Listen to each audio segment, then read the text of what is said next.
1973 April 3 mobile రంగంలోని విప్లవాత్మకమైన రోజు అనమాట. 1973 ఏప్రిల్ 3 మొబైల్లోని విప్లవాత్మకమైన రోజు అనమాట. న్యూయార్క్ నగరంలోని మన్హాటన్ వీధులు ఎప్పట్లాగే ఆ రోజున రద్దీగా ఉన్నాయన్నమాట. 1973 ఏప్రిల్ 3ని 6th అవెన్యూలోని అటు ఇటు నడుస్తున్న జనం మధ్యలో వింత దృశ్యం ఆవిష్కృతమైందనమాట.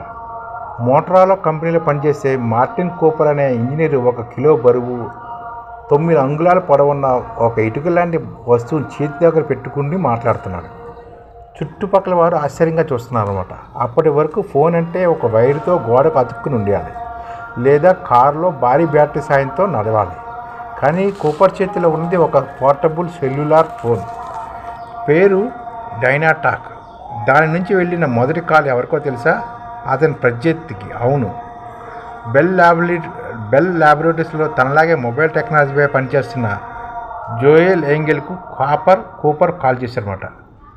జోయెల్, నేను ఒక నిజమైన పోర్టబుల్ సెల్యులార్ ఫోన్ నుంచి మాట్లాడుతున్నాను అని గౌరవంగా ప్రకటించాడు.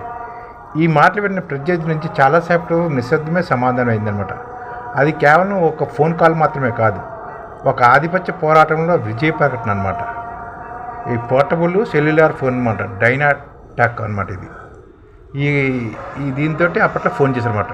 అప్పట్లో అమెరికన్ టెలిఫోన్ అండ్ టెలిగ్రాఫ్ సంస్థకు టెలిఫోన్ రంగంలో గుత్తాధిపత్యం ఉండేదన్నమాట.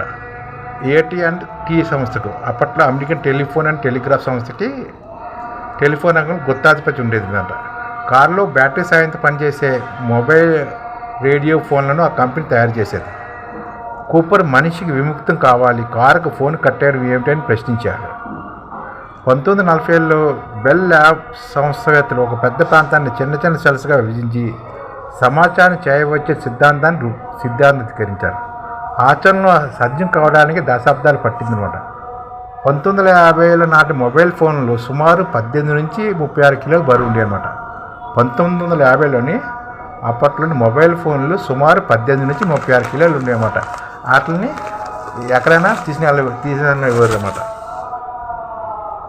కూపర్ సృష్టించిన డైనమిక్ టాక్ వచ్చే వరకు అవి మనిషి చేతిలోకి రాలేదు. అది సామాన్యులకు అందుబాటులో రావడానికి మరో 10 ఏళ్ళు పట్టింది. 1983లో మోటరోలా డైనాటాక్ మార్కెట్లోకి వచ్చినప్పుడు దాని ధర $3,995. ధనవంతులకు, వ్యాపారవేత్తలకు మాత్రమే అది పరిమితంగా ఉండేది అన్నమాట. ఈ మొబైల్ విప్లవం మనిషి జీవనశైలిని పూర్తిగా మార్చేసింది. ఇంటికి వెళ్తే ఆఫీస్తో పనితో సంబంధం ఉండేది కాదు. కానీ ఇప్పుడు 24 గంటలు ఎవరో ఒకరు జవాబు చెప్పుకోవాల్సిన పరిస్థితి ఏర్పడింది అనమాట. అంటే ఇంతకుముందు ఆఫీస్ నుంచి ఇంటికి వెళ్తే మనకి సమాధానం ఎవరికి చెప్పాల్సిన పని ఉండేది కాదు. కానీ ఇప్పుడు 24 గంటలు ఎవరో జవాబు చెప్పుకోవాల్సిన పరిస్థితి ఉందన్నమాట.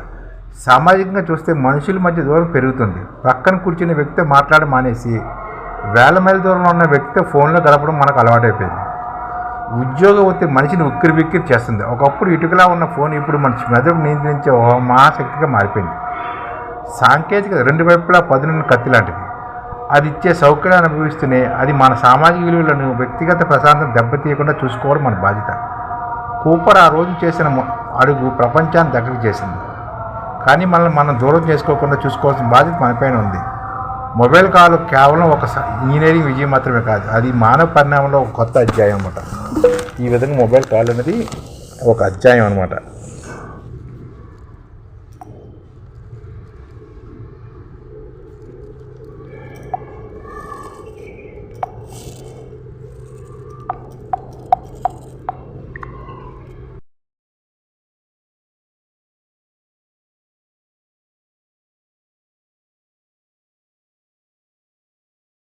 ఈ ఛానల్ ముఖ్య ఉద్దేశం ఏంటంటే, మన తెలుగు రాష్ట్రాల్లో 1 కోటి మందికి సంఘటిత రంగాల్లో ఏ విధంగా ఉద్యోగాలు ఇవ్వవచ్చు, కనీస నెల జీతం 30,000 వరకు ఏ విధంగా ఇవ్వవచ్చు, ఏ విధంగా చేస్తే ఉద్యోగాలు సృష్టించబడతాయో వివరిస్తూ ఈ ఛానల్ వీడియోలు వస్తాయి.